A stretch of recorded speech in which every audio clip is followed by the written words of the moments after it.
स्वदेशीर मुख्य भूमिका गुड़िक निज उत्पादन को प्रोत्साहित करवा लोकाल फॉर लोकाल स्थानीय उत्पादन हस्तशिल्पी कारीगरी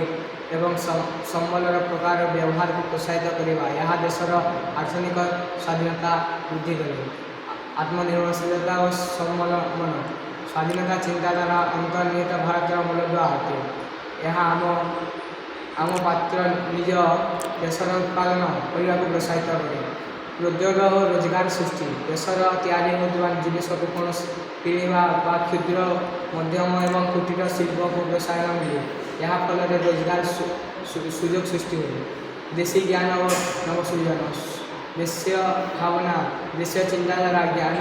व्यवस्था और नवसृजन को प्रोत्साहित करे यहाँ देशर गवेषणा और विकास क्षेत्र में मजबूत करे गुणवत्ता वृद्धि और विश्वस्तरीय परिचय भारत में वृद्धि होता उत्पादन गुड़िक विश्वस्तर मानदंड पूरण करने उचित स्वदेशी माध्यम उन्नत गुणवत्ता एवं मर्यादा वृद्धि करे भारतीय उत्पादन को विश्वस्तर में परिचय देशर लक्ष्य रखा संपेक्ष स्वदेशी हूँ एक मंत्र जहाँ भारत स्वाधीनता संग्राम को शक्तिशाली कर वर्तमान यहाँ विकास एवं समृद्धि भारत गठन दिगरे देशर यात्रा को शक्ति जोगाई प्रधानमंत्री मोदी कारीगर मानू स्वदेशी किणे और स्वदेशी को विक्रय करे मानसिकता ग्रहण करने को आह्वान कर